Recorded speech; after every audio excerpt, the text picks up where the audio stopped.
कालिया, बता कब तक यूं ही इस गुफा में बैठे रहेंगे? राजा ने रघु को फांसी दे दी होगी, अब हमें बाहर निकलना चाहिए। चुप रह बलराम, तेरी जल्दबाजी ही हमें डुबोएगी। लेकिन कालिया, मैं बाहर निकलना चाहता हूँ, रघु की मौत का नजारा देखना चाहता हूँ।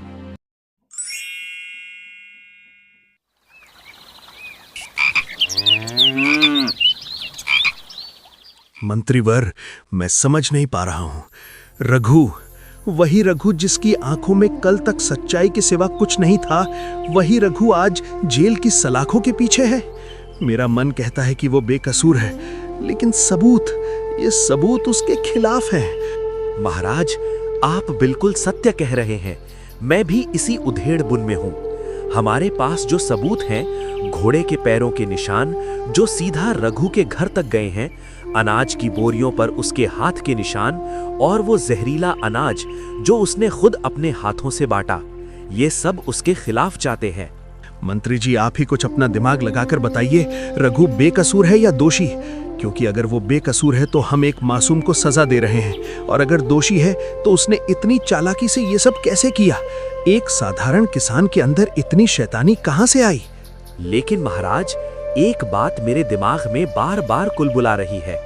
अगर रघु ही दोषी होता तो क्या वो इतनी आसानी से पकड़ा जाता, घोड़े के निशान अपने घर तक छोड़ जाता? कोई इतना बेवकूफ चोर नहीं होता महाराज। यहाँ कोई और है, कोई जो पर्दे के पीछे से खेल खेल रहा है। तो आपको भी लगता है कि रघु बेकसूर हो सकता है? महाराज, मुझे तो रघु बेकसूर लग रहा है।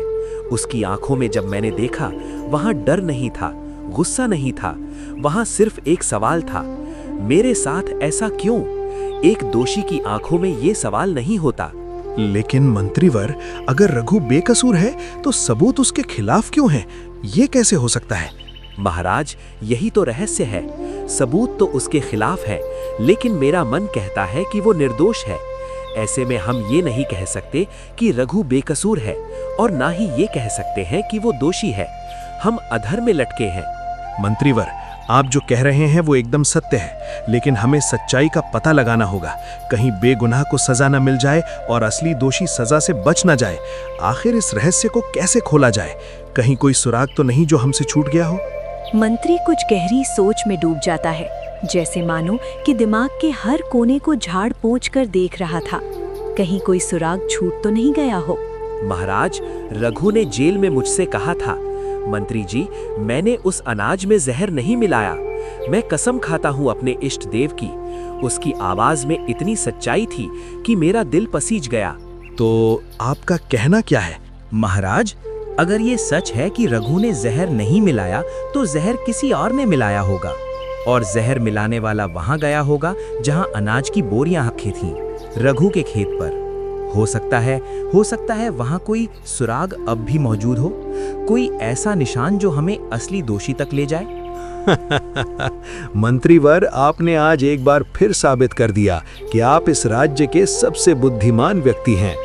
कल सुबह ही हम रघु के खेत पर चलेंगे और वहां जाकर देखेंगे कि सच्चाई कहां छिपी है। महाराज, आपकी सूझबूझ के आगे मैं कुछ भी नहीं हूं।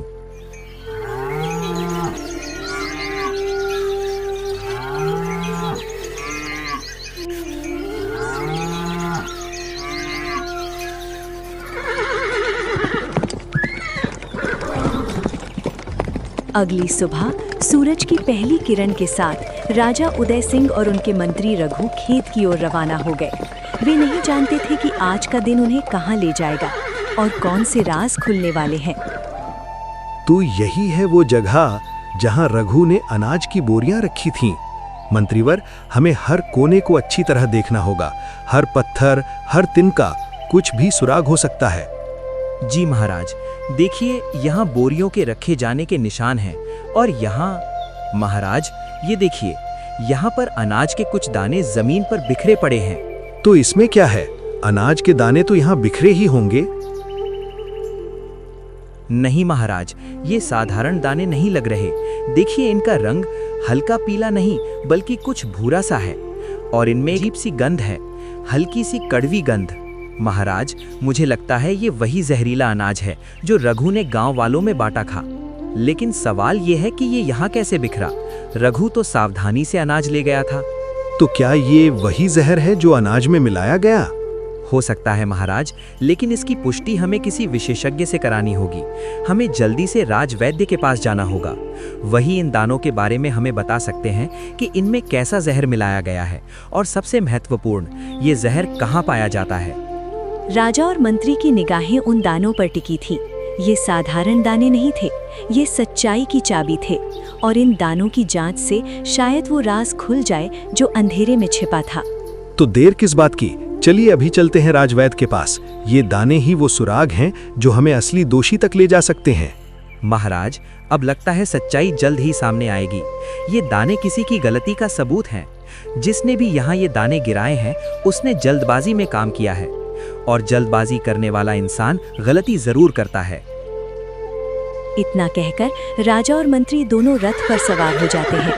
राजा उदय सिंह का रथ तेजी से राजवैद्य के आश्रम की ओर बढ़ रहा था।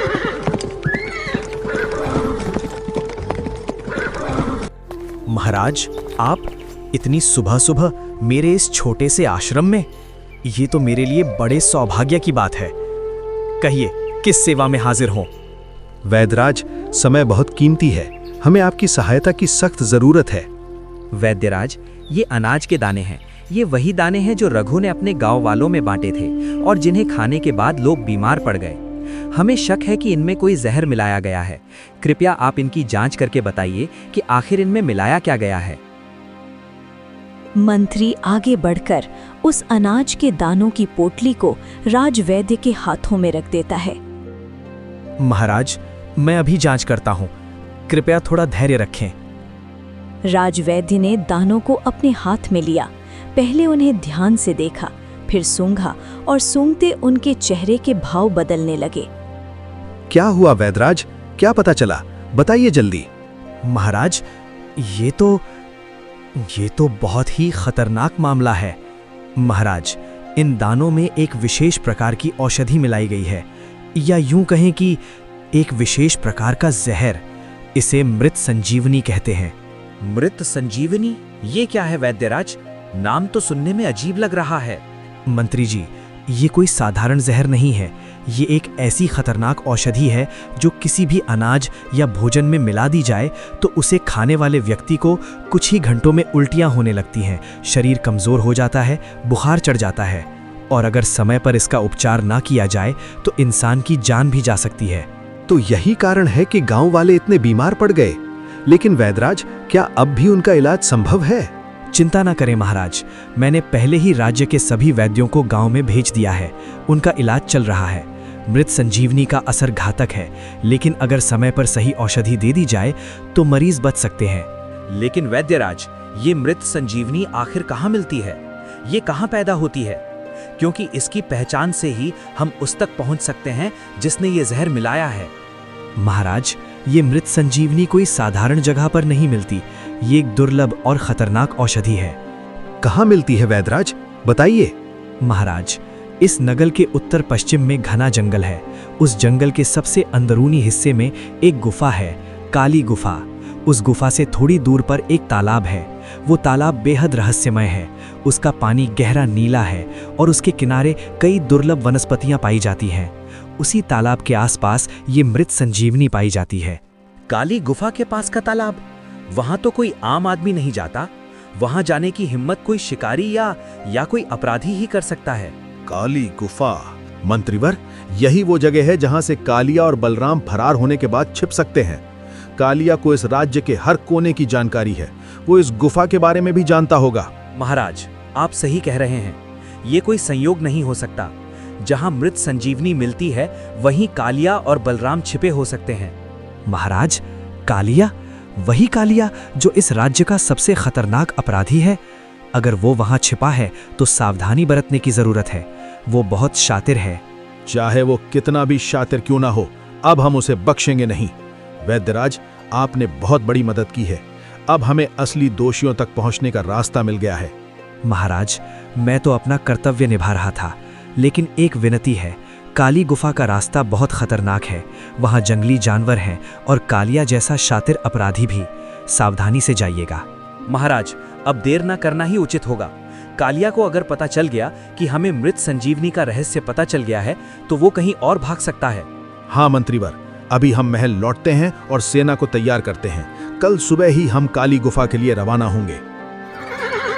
राजा और मंत्री राजवैद्य के आश्रम से राजमहल की ओर लौट रहे थे और उधर रघु के घर में एक बेजुबान औरत का दिल टुकड़े टुकड़े हो रहा था। विमला, जिसके लिए रघु ही उसकी दुनिया था, अकेली अपने आंगन में बैठी तकदीर को कोस रही थी। हे भगवान, ये तूने क्या कर दिया? मेरे रघु ने क्या कोई गुनाह किया था? उसने तो सिर्फ सच्चाई का रास्ता चुना था। उसने तो कभी किसी का बुरा नहीं चाहा। फिर आज वो जेल की सलाखों के पीछे क्यों है? वही रघु जिसने कभी किसी से झूठ नहीं बोला, वही रघु जिसने इस गांव की हर महिला को बहन कहा, हर बुजुर्ग को माता पिता का दर्जा दिया, आज उसी पर चोरी और जहर देने का इल्जाम। इधर रघु अंधेरी काली कोठरी में बंद था। रघु एक कोने में चटाई पर बैठा हुआ था। बिमला, मैं जानता हूँ कि तुम अभी मेरे बारे में सोचकर रो रही होगी। तुम्हारे आंसू मैं यहाँ बैठा बैठा महसूस कर सकता हूँ। लेकिन बिमला, डरो मत। सच्चाई चाहे कितनी भी देर से आए, लेकिन आती जरूर है। मैंने कोई गुनाह नहीं किया है। हे भगवान, तू जानता है मैं निर्दोष हूँ। मैंने कभी किसी का बुरा नहीं चाहा। जो भी हुआ है वो किसी और की करतूत है। लेकिन मुझे पूरा यकीन है कि एक ना एक दिन सच्चाई जरूर सामने आएगी।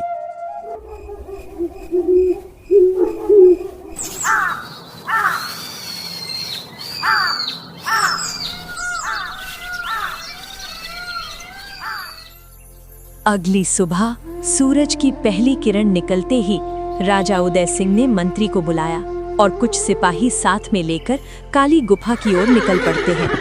राजा और उसके सिपाही घने जंगल में प्रवेश कर चुके थे। हर तरफ अंधेरा छाया था, मानो जंगल खुद भी अपने अंदर छिपे राज को छुपाना चाहता हो। पेड़ों की घनी छांव ने दिन को भी रात में बदल दिया था। यहाँ हर पत्ता, हर पत्थर एक राज छुपाए बैठा था। तभी एक सिपाही राजा के पास आकर बोला, महाराज, आगे का रास्ता बहुत सकरा है। घोड़े आगे नहीं जा सकते। अब हमें पैदल ही चलना होगा।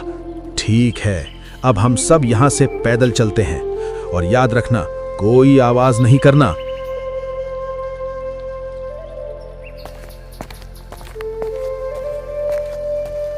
कुछ समय चलने के बाद एक विशाल काली गुफा दिखाई दी, जिसे देखकर मंत्री राजा से बोला, महाराज, वो देखिए, वही है काली गुफा और गुफा के अंदर से रोशनी आ रही है। कोई इस गुफा के अंदर है। हाँ मंत्री जी, आप सही बोल रहे हैं। गुफा के अंदर कोई है। उनकी बातचीत की आवाज यहाँ तक सुनाई दे रही है। गुफा के अंदर कालिया और बलराम बैठे बैठे बातें कर रहे थे। उन्हें पता नहीं था कि अब उनका सारा खेल खत्म होने वाला है। कालिया, बता कब तक यूं ही इस गुफा में बैठे रहेंगे?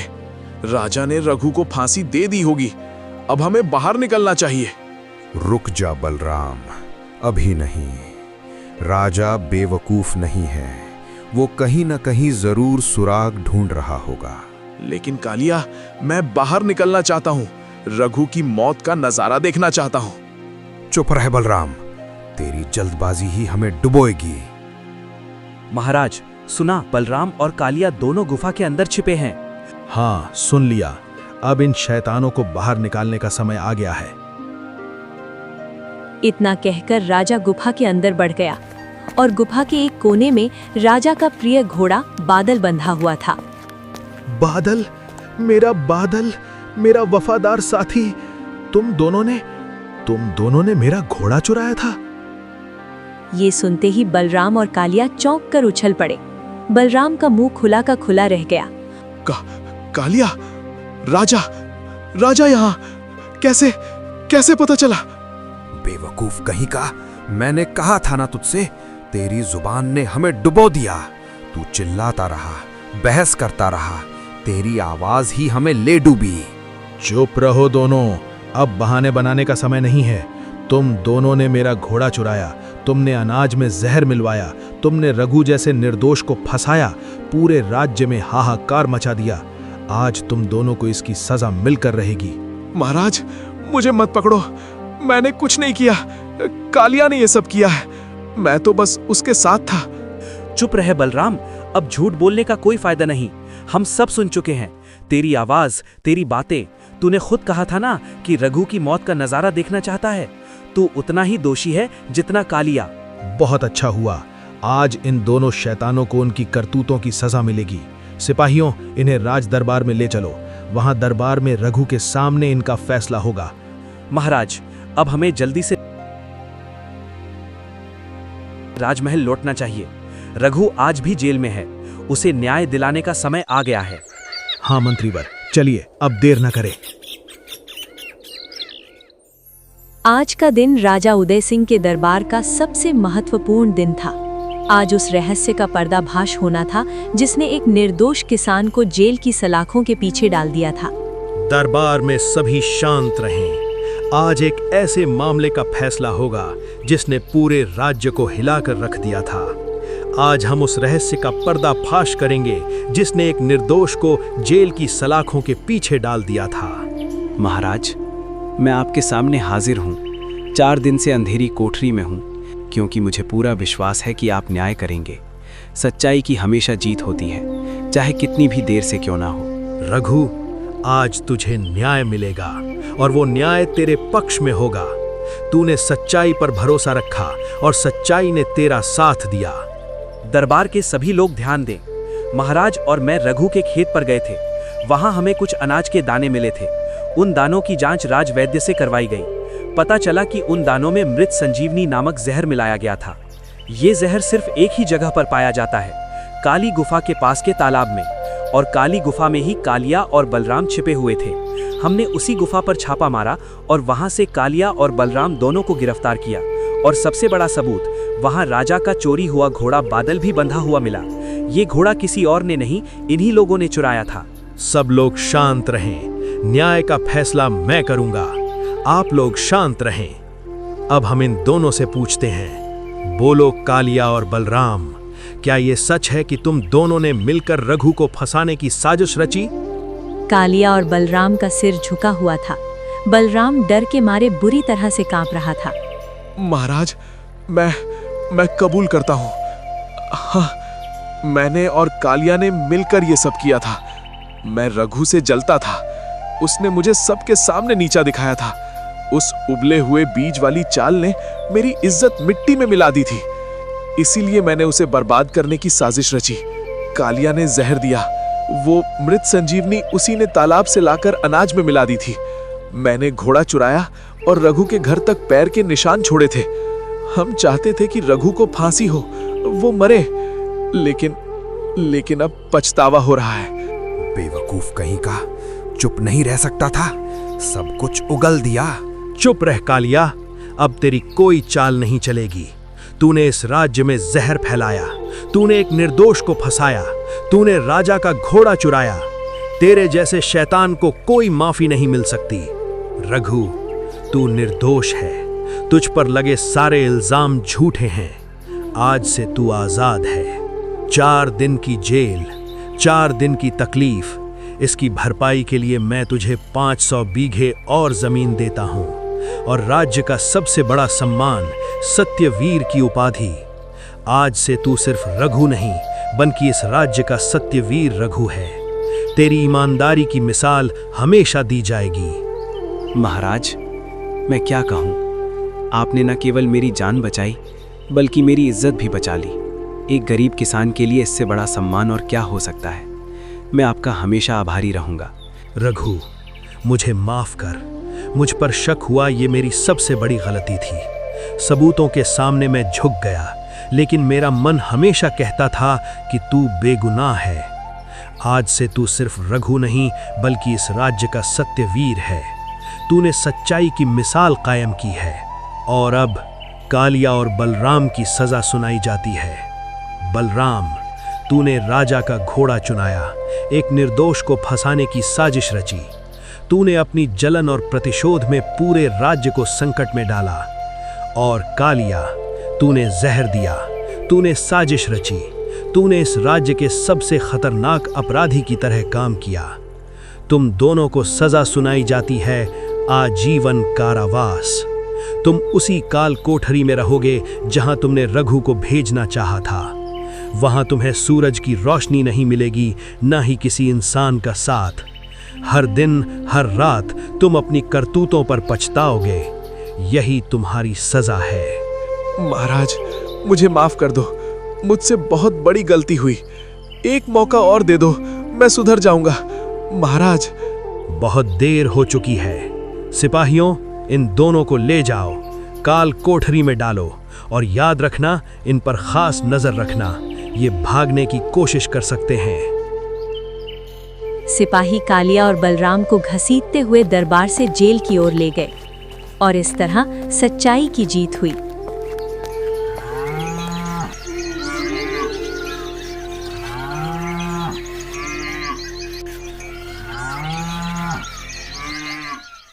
तो दोस्तों, बताओ ये कहानी कैसी लगी? दिल को छू गई ना? अगर हाँ तो अपनी पसंद का इजहार करने के लिए कमेंट में अपना प्यार जरूर देना। वो भी मत भूलना वीडियो को लाइक करके हौसला बढ़ाना, क्योंकि तुम्हारे लाइक के बिना हमारी ये मेहनत अधूरी है। देखो, ऐसी मजेदार कहानियां रोज सुनने के लिए हमारा चैनल अभी सब्सक्राइब कर लो और बेल आइकॉन दबा दो। अगली कहानी ऐसी आने वाली है कि उसे देखने के लिए लोग बेताब रहेंगे। तुम भी उनमें से एक बनो, कहीं पीछे मत रह जाना। चलो फिर जल्द ही मिलते हैं अगली कहानी में। तब तक ख्याल रखना अपना और अपनों का। जय हिंद, वंदे मातरम।